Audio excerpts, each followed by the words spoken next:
He had always believed that saving lives was his purpose. From the moment he put on his white coat for the first time, the doctor felt proud. People trusted him. Families waited outside his office, hoping his words would bring comfort, and most of the time, they did.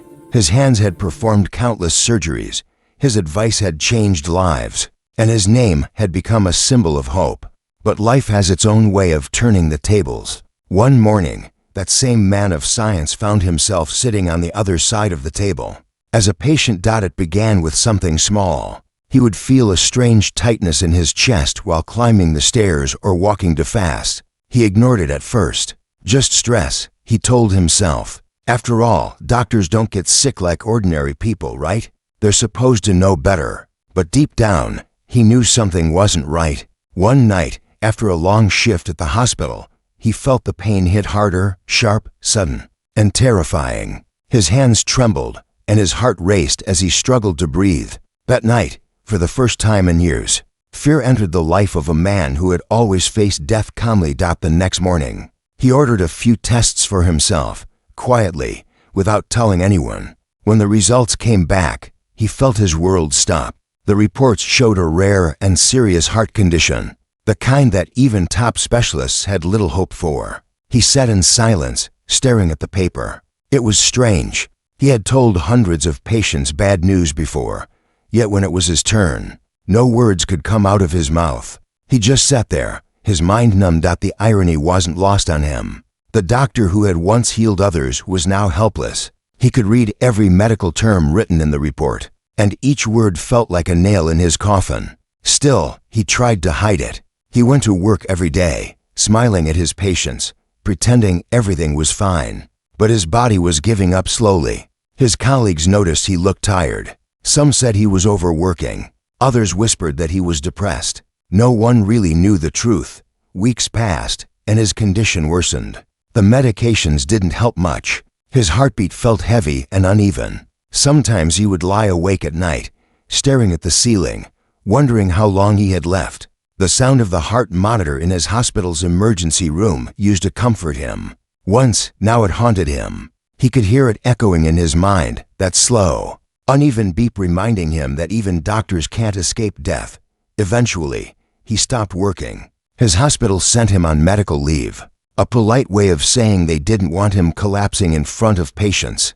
He packed up his office in silence, placed his stethoscope inside the drawer, and closed it for the last time. As he walked out, his co-workers gave him a weak smile, unsure what to say. He smiled back, but inside, he felt hollow. The man who had dedicated his life to saving others had no one to save him now. He moved back to his old family home in a quiet town. The house was filled with memories of his childhood, laughter, warmth, the smell of his mother's cooking. But now, it felt cold and empty. Days turned into weeks, and he rarely left his bed. The neighbors would sometimes see him sitting on the porch, staring into the distance, lost in thought. His once bright eyes had become tired and distant. He had refused to let anyone take care of him. Pride, maybe, or fear. He didn't want people to see him weak.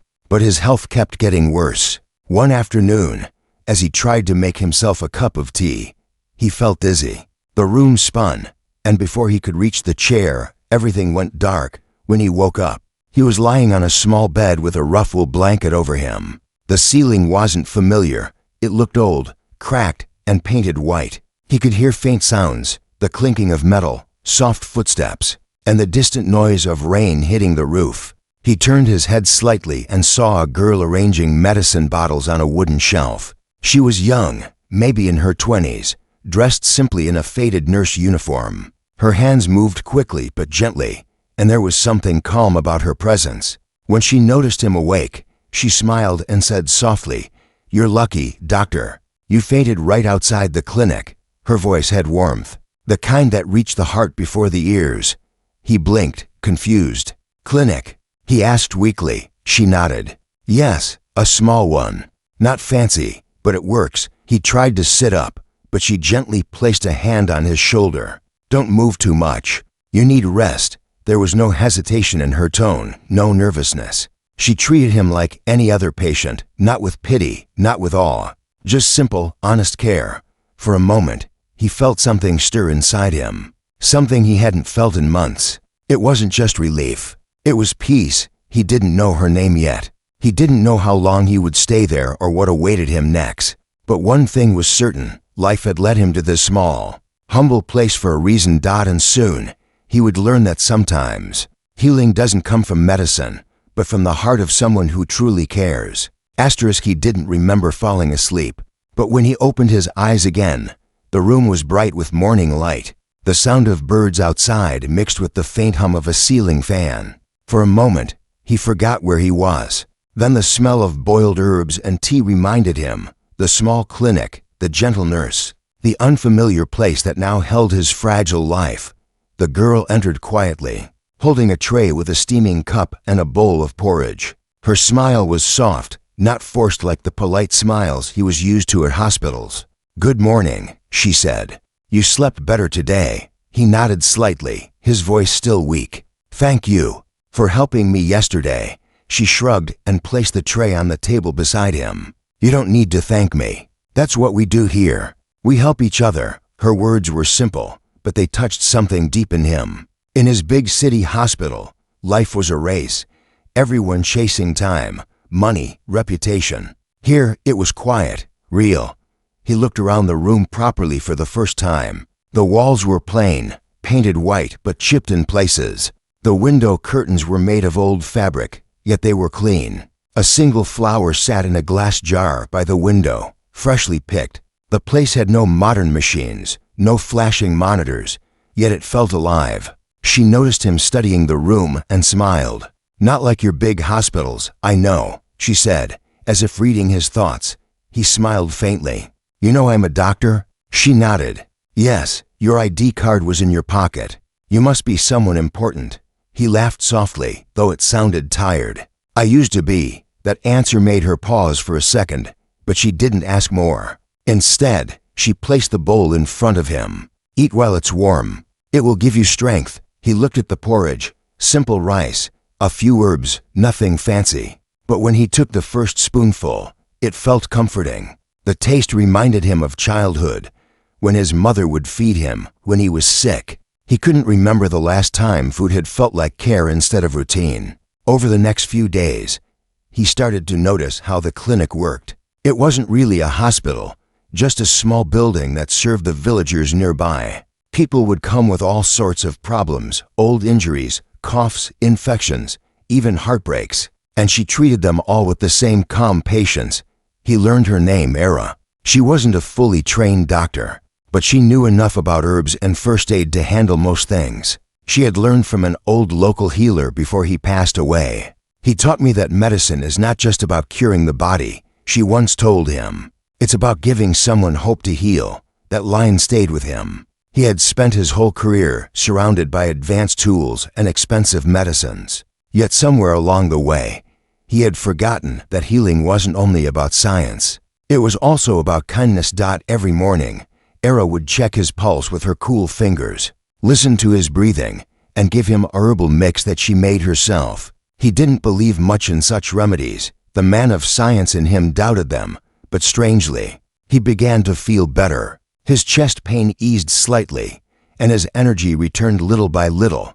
One afternoon, as the rain poured outside, they sat in silence by the small window. She was cleaning bandages. He was sipping tea. The sound of rain made the world feel peaceful, you know, he said quietly. "I used to think I had everything, money, respect, success. But when I got sick, none of it mattered. I was surrounded by machines and still felt empty." Era looked at him and said softly, "Maybe you were healing everyone's hearts, but forgot your own."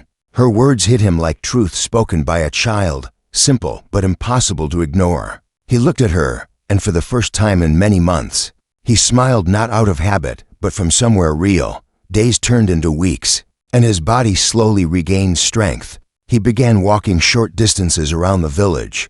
The air was fresh, the people greeted him kindly, and for once, he didn't feel like a dying man. The villagers would come to thank Era for her help. She never charged anyone who couldn't pay. Sometimes, they brought her fruits or vegetables instead of money, and she accepted them with gratitude. Watching her, he realized something. This girl, with no degree or fame, had more purpose than most doctors he knew. She didn't wear a white coat, but she carried something stronger, compassion. One evening, as the sun was setting, he stood outside the clinic, feeling the cool wind on his face. Era came and stood beside him. "You're getting stronger," she said with a smile. He nodded. "Yes, because of you." She laughed softly. "No, because you decided to live again." He wanted to argue, to tell her that her care had saved him, but her words made sense. Maybe healing begins the moment someone believes they deserve to be healed. That night, as he lay in bed, he couldn't sleep. He kept thinking about the girl who treated him not like a dying man, but like someone worth saving. He thought about her laughter, her quiet strength, and how her eyes carried peace he had never known. For the first time since his diagnosis, he wasn't afraid of tomorrow. He didn't know it yet, but his heart, the same heart the doctors had declared hopeless, was learning to beat again for a reason he never expected. And that reason had a name: Era. The mornings in the village were different. There was no rush, no noise of traffic, no phones ringing endlessly. Just the sound of roosters, children laughing, and the smell of fresh bread from the bakery down the road. It was the kind of peace he had never known in the city. Each sunrise felt like a gentle reminder that he was still alive, and somehow that felt enough. Era's small clinic had become his new world. He started helping her a little, despite her protests.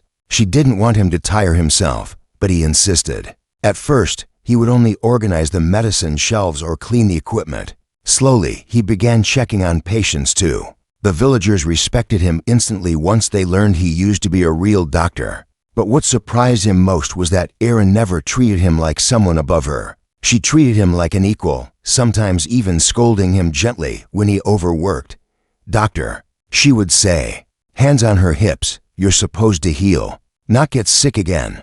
And he would laugh, really laugh, something he hadn't done in months. There was something healing even in her scolding. The two of them fell into a quiet rhythm. Mornings were for patients, afternoons for cleaning and preparing medicines, and evenings for tea by the window, talking about life. Era would tell stories about the villagers, the old fisherman who believed herbs could fix anything, or the little boy who pretended to be sick just to get candy. And he would listen, smiling, realizing how different her world was from his, yet how full it was. One evening, as they were closing the clinic, a woman came rushing in with a small child in her arms. The boy was burning with fever, his breathing shallow. Without thinking, he took charge. The doctor inside him woke up instantly. He grabbed his old stethoscope, the same one he thought he'd never use again, and started working. Era followed his instructions quickly, fetching towels, water, and herbs. They worked together seamlessly, their hands moving like they'd done this for years.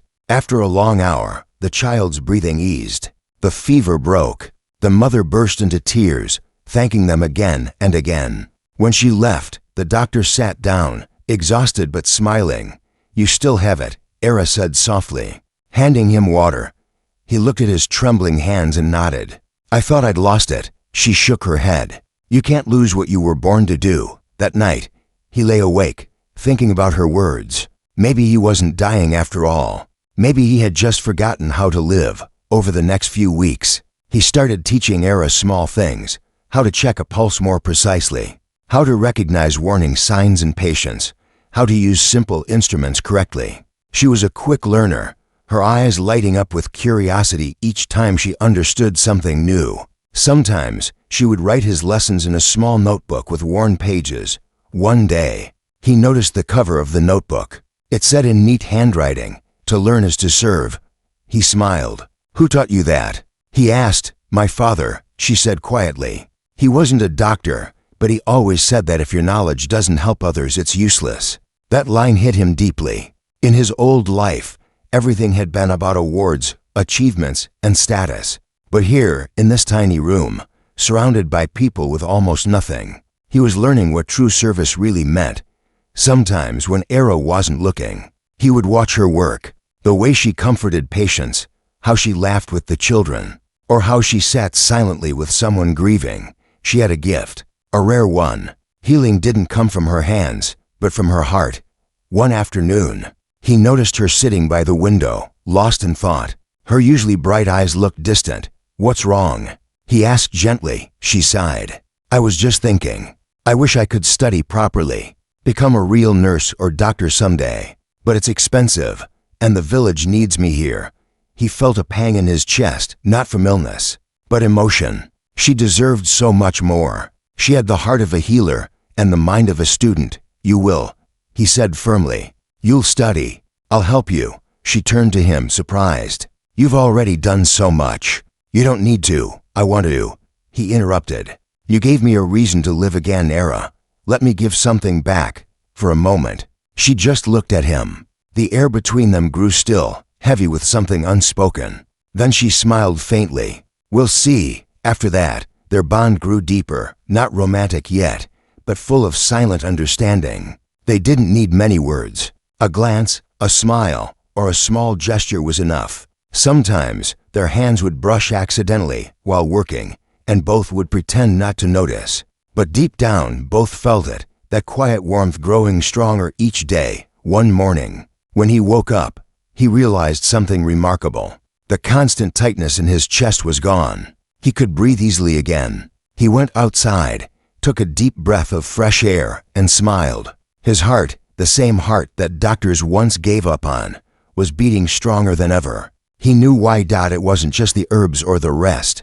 It was her presence, her laughter, her care, her belief that he could be whole again. He stood by the door of the clinic, watching Era treat a young boy with a scraped knee. The way she comforted the child, the patience in her voice, it made him realize something he'd never said out loud, that she hadn't just healed his heart. She had changed it. And though he didn't know what the future held, one thing was certain. The doctor who once waited for death had started to fall quietly, deeply, and unknowingly. In love, the days in the village had started to blend into something peaceful. Simple mornings, busy afternoons, and long quiet evenings. What once felt like a temporary stop in his life had now become his new beginning. The doctor woke up each morning with a strange calm inside him, a feeling he couldn't describe. It wasn't just the healing of his body anymore. It was the healing of something deeper. Era's presence had become part of his days in ways he never expected. She wasn't loud or overly cheerful, yet she carried light wherever she went.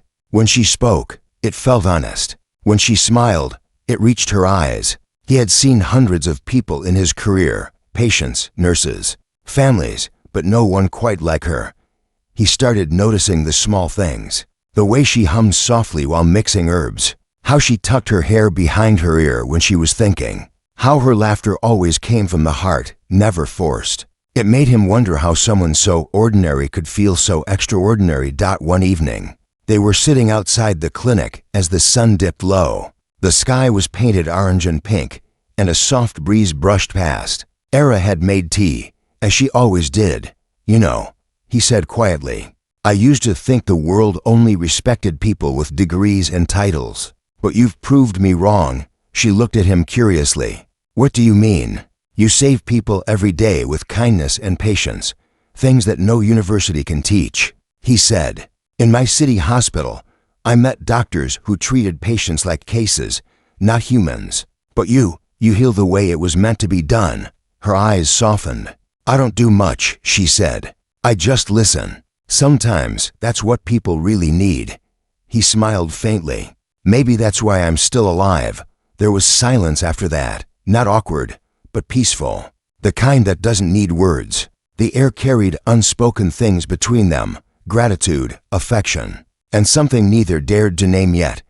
But just when life felt calm, reality had a way of reminding him that peace never lasts forever. One morning, he woke up feeling dizzy again. It wasn't severe, but enough to worry him. He didn't tell Era. He didn't want to see that look of concern in her eyes. Instead, he went out, pretending everything was fine. But as the days passed, the dizziness returned, along with a faint pain in his chest. He knew what it meant. His heart wasn't completely healed. The condition hadn't vanished. It had only slept for a while. He tried to hide it, but Era wasn't someone you could fool easily. "You're not fine," she said one evening, crossing her arms. "You think I can't tell?" He forced a smile. "It's nothing. Just a little tired." She didn't believe him. "Don't do this," she said softly. "Don't pretend. You taught me that healing starts with truth. So be honest." Her voice was calm but firm. He looked at her, those worried eyes, that trembling lip, and suddenly, he couldn't lie anymore. He lowered his gaze. "It's back, a little." The pain. Era sat beside him, her face pale. "Then we'll treat it," she said quickly. "We'll find a way." He shook his head. "No, there's nothing left to treat. I've already tried everything." For a moment, she said nothing. Her fingers tightened around the edge of her shawl. Then, quietly, she whispered, "You once told me that healing is about hope. Why are you giving up now?" He didn't have an answer. Her words cut through him more sharply than any pain. That night, he couldn't sleep. He lay awake, thinking about her. He thought about how her care had brought him back from the edge once before. Maybe, just maybe, it could again. But this time, it wasn't just about herbs or rest.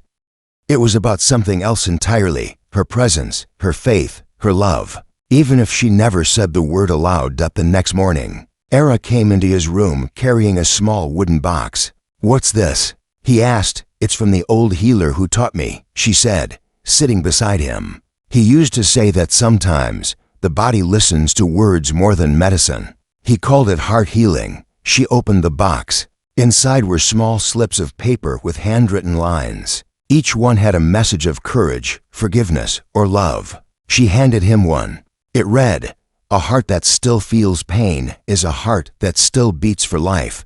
He looked at her, eyes soft. "You believe this works?" She smiled. "I believe that believing helps." Every morning after that, she made him read one message aloud. Sometimes it made him laugh, sometimes it made him think, sometimes it made him cry. Slowly, something began to shift inside him again. He started to feel a strength that didn't come from medicine. It came from her faith in him. Days turned into weeks, and the pain didn't vanish, but it stopped growing. His body was still fragile, but his spirit felt lighter. They began spending more time together, talking, laughing, sharing small moments that felt larger than life.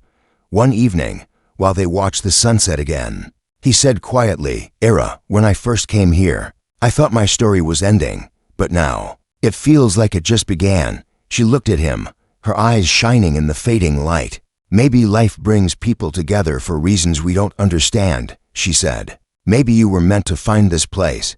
He nodded slowly. "And you?" For a moment, their eyes met. The silence between them was warm, full of something tender, something that didn't need to be said. The doctor who once waited to die had found a reason to live. And it wasn't in medicine or miracles. It was in the quiet strength of a humble girl who taught him that sometimes love itself is the cure the heart had been searching for all along. The days went by like a quiet melody. The doctor and Era had fallen into a rhythm that didn't need planning. They worked side by side, treated people, shared meals, and talked until late in the evenings. It was a life made of small, simple moments. Yet each moment carried more meaning than the years he had spent in his grand city apartment. He still hadn't told her everything. She knew he was a doctor from the city, but she didn't know how famous he once was, or how far he had fallen. He feared that once she knew, she might look at him differently, not as the quiet man she'd healed, but as someone who once had everything and lost it all. He wanted to tell her. Many times, the words reached his lips but never escaped. Something about her simplicity made him afraid to break the peace between them. So he stayed silent, hoping the past would stay where it belonged. But life, as always, has its own way of bringing truth to light. One morning, a black car arrived in the village, unusual enough to draw attention. A middle-aged man stepped out, wearing a neat suit and holding a folder. He asked around until he reached the clinic. When Era opened the door, she looked puzzled. "I'm looking for Dr. Arman," the man said formally. She frowned slightly. "There's no doctor named Arman here. You might be mistaken." At that moment, the doctor stepped out from the back room, his face stiffening. "It's all right, Era," he said quietly. "He's looking for me." The man's eyes lit up with relief. "Sir, I've been searching for you for months. Everyone thought you'd left the country. The hospital board sent me. They want you to return. They say your department can't function without your leadership." Era turned to him slowly, shock written all over her face. You're that Dr. Armin? She whispered. The one from the city hospital? He didn't answer right away. The silence between them felt heavy. He nodded slightly, unable to meet her eyes. The man continued, unaware of the emotional storm building. Sir, we've already arranged everything. You'll have the best care, the best equipment. You don't need to live like this anymore. Armin raised his hand gently. Thank you, but I'm not going back, he said. The man blinked. Sir, you can't be serious. You've spent your life building your reputation. You're a legend in medicine. Maybe, Armin said softly, but I found something here that medicine never gave me. The man hesitated, confused, then sighed. At least think about it, sir. You don't belong here. He placed a business card on the table and left. As the card disappeared down the dusty road, silence filled the clinic. Era stood there, her eyes distant, her hands trembling slightly. You never told me, she said quietly. I wanted to, he said, his voice low. But I didn't know how. Why hide it? She asked, her voice cracking. Did you think I would treat you differently? He shook his head. No, I was afraid you wouldn't treat me the same. Or for a moment, she looked away, trying to hide her emotions. All this time, I thought you were someone like us, just as simple, human. He stepped closer. I am human, Era. More now than I ever was before I met you. She didn't answer. She walked out of the room, leaving him standing there, surrounded by the same silence that once filled his city apartment. That night, he sat outside under the moonlight, his heart heavier than ever. He wanted to tell her that the title never mattered, that he had never felt alive until he came here, but he didn't know how to make her believe it. The next morning, she was gone. The clinic was quiet. A note lay on the table. You came here to heal, and maybe you have, but you belong to a world far from mine. Go back, live your life. Don't let my small world hold you back. His hands shook as he read the words. The words blurred through the tears in his eyes. For the next few days, he searched the village. Some said she had gone to visit a nearby town, others didn't know. The place that had once felt alive now felt painfully empty. He tried to keep the clinic running, but every corner of it reminded him of her laughter, her humming, her warmth. Each evening, he sat by the same window where they used to drink tea, watching the sun go down, hoping she would walk back through the door. But she didn't. Weeks passed. He began to feel the old weakness creeping back. His body was healing, but his heart wasn't. Without her, everything felt hollow. Then, one evening, when the sky was gray and heavy with rain, the door opened quietly. She stood there, soaked, her eyes red from tears. He stood up, stunned. Era, she took a step forward, her voice trembling. I tried to stay away, but I couldn't. I don't care who you were or what the world calls you. You're not a name or a title to me. He walked toward her slowly. Then why did you leave? Because I was afraid, she whispered. Afraid that your world would take you away from this one, from me. He took her hand gently. My world isn't out there anymore. It's right here where you are. For a moment, they stood there in the soft sound of rain, the silence between them no longer heavy but full of understanding. That night, for the first time, he realized that love doesn't ask for equal worlds. It just asks for the hearts willing to meet halfway.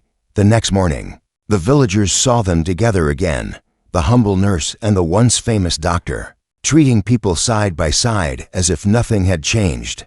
And in truth, everything had changed. Because now, both of them knew that sometimes, love doesn't erase differences. It heals them. The days after Era returned were filled with a quiet joy that words couldn't describe.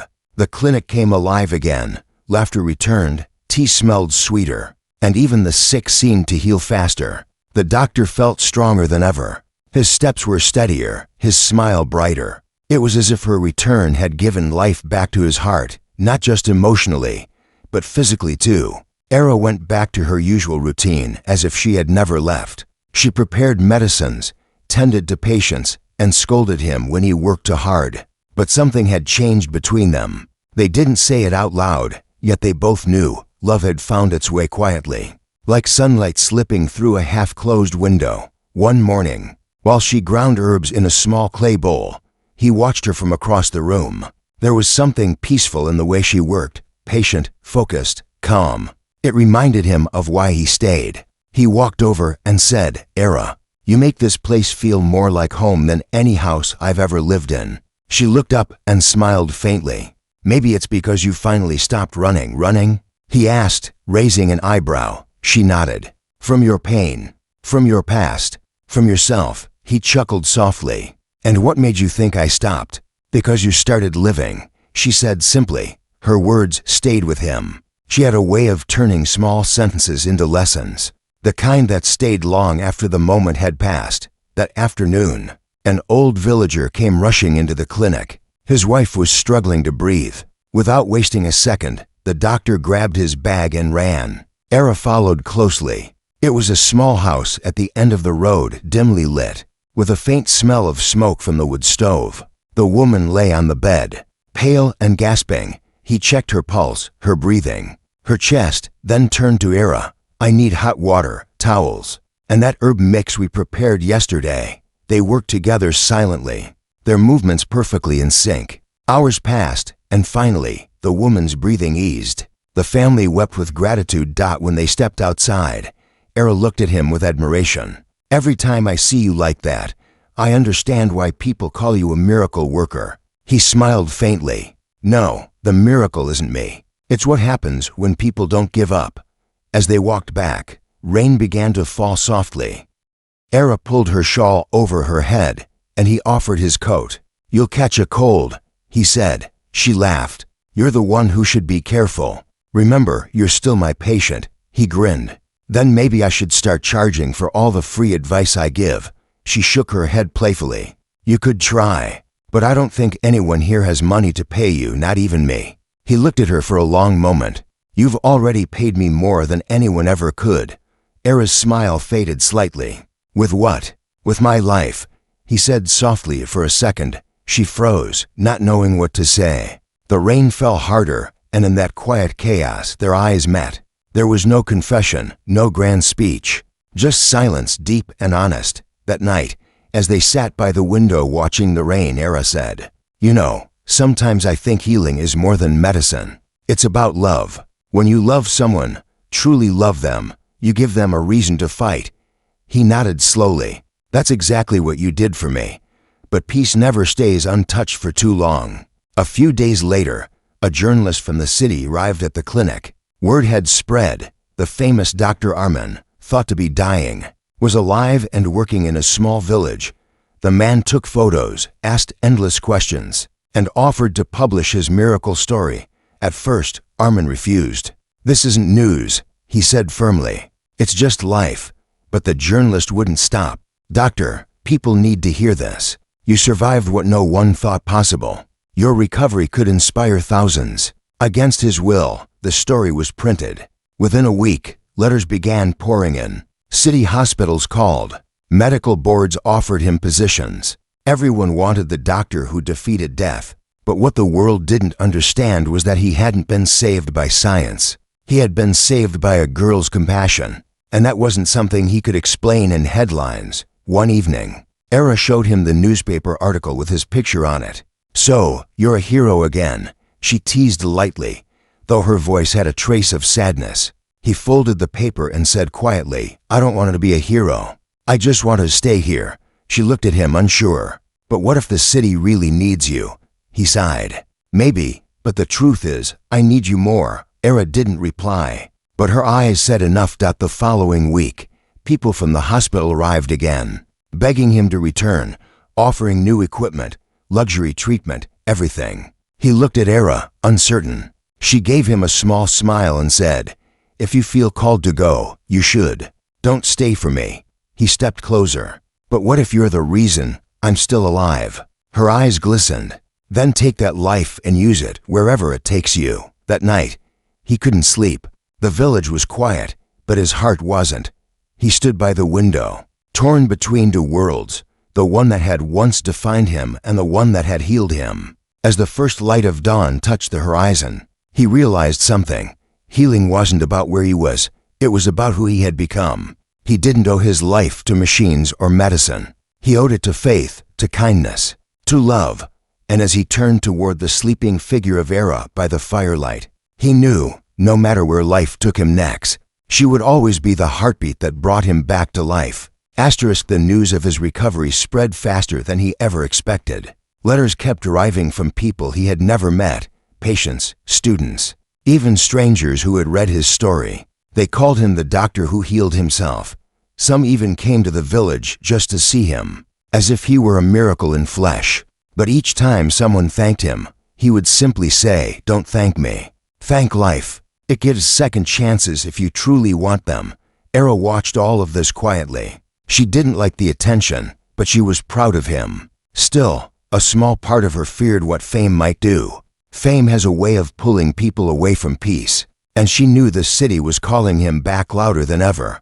One evening, they sat outside the clinic watching the sun sink behind the hills. The air was golden, soft, and quiet.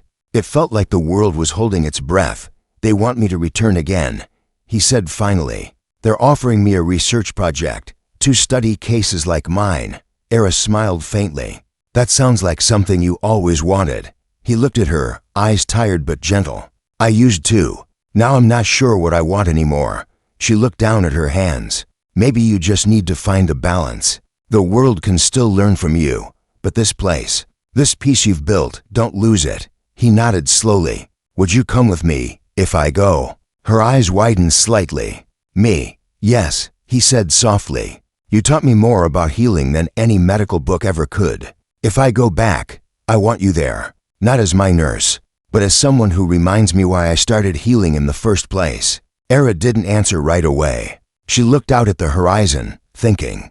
"The city isn't for me," she said quietly. "I belong here, with these people. They need me." He smiled sadly. "And I need you." For a moment, silence hung between them, heavy but tender. Then she said softly, "Maybe love isn't about needing someone to stay. Maybe it's about carrying them wherever you go." Her words touched him deeply. He reached for her hand and held it, not tightly, just enough to feel the warmth. "Then I'll carry you," he whispered. The following week, he made his decision. He would accept the city's offer, but only part-time. He wanted to help others learn what he had discovered, that healing isn't just science, it's human connection. Before leaving, he turned the clinic entirely over to Era. He bought her new supplies, medicines, and even a small solar-powered refrigerator to store vaccines. When the villagers heard he was leaving, they gathered outside the clinic with tears in their eyes. They brought flowers, fruit baskets, and homemade bread, their way of saying thank you. One old woman hugged him tightly and said, "You came here sick, doctor, but you're leaving alive. That girl saved you." He smiled and looked at Era. "Yes," he said softly. "She did." The morning of his departure came quietly. The bus stood waiting near the old oak tree. He placed his small bag on the seat, then turned back one last time. Era stood near the clinic, holding a cup of tea, just as she always did in the mornings. Her eyes were calm, though her lips trembled slightly. He walked to her. "Take care of yourself," he said. "I will," she replied. "And you, don't forget your medicines." He laughed gently. "I won't. You've trained me well." They stood there for a moment, neither wanting to say goodbye. Then he reached into his coat pocket and handed her a folded note. "Open this after I leave," he said. She nodded silently. The bus started its engine. He stepped onto it, turned once more, and waved. She raised her hand, smiling through tears, and whispered a prayer under her breath. When the bus disappeared down the road, Era opened the note. It read, "You once told me that medicine heals the body, but love heals the soul. You were both for me. If ever the world makes you doubt yourself, remember, you healed a man who had already given up. That is more than any doctor could do. Yours always, Armin." Era pressed the note against her chest, tears slipping silently down her cheeks. She whispered, "And you healed me too." Months passed. The clinic grew busier, and Era became a known name among nearby villages. People came from miles away just to see the girl who healed the famous doctor. She always smiled shyly when they mentioned him and said, "He healed himself. I just gave him tea."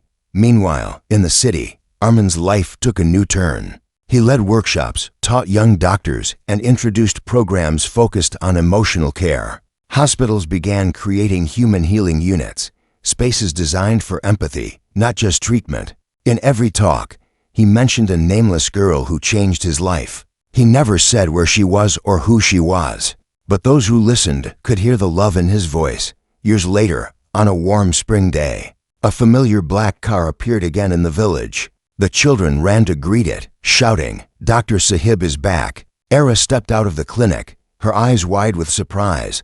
He stood by the car, smiling, older. A few gray hairs now, but the same warm eyes. In his hands was a small framed sign. He walked up to her and said, "I brought you something." She looked down and read the wooden plaque, "The Heart Clinic, where healing begins with kindness." She looked up, her eyes filled with tears. "You came back," he nodded. "I promised I would." They didn't need many words after that. The villagers watched as the two stood side by side, their laughter mixing with the sound of the wind. Years had taken much from both of them: time, distance, fear, but had given something far greater in return. He had come to the village once as a dying man. Now he had returned as someone reborn, not by medicine, not by miracle, but by love. And from that day on, whenever people came to the clinic, they didn't just come for medicine. They came for something rarer: hope. Because everyone in the village knew the story. A doctor once said he was dying, until the lips of a humble girl healed him, and he learned to love again.